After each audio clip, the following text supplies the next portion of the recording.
ஓத்தித்தின் லாபத்தில் ஒரு பங்கு, மருத்துவம் கல்வி என உதவிகள் செய்திடுவோம். சிவன் தந்த பொறுப்பு இது, நாம் காத்திடுவோம். உலகமே ஒரு குடும்பம் என வாழ்ந்திடுவோம்.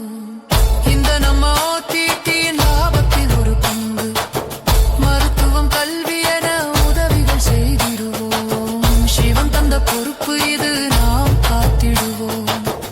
உலகமே ஒரு குடும்பம் என வாழ்ந்திடுவோம். சிவோம் சிவோம் நான் சிவனாகும், உடல் பொருளாவியாகும் அவனடியாகும். அண்ணாமலை சுடரே, அண்டம் கடந்த பேரொளியே. ஓம் நம சிவாய, ஓம் நம சிவாய.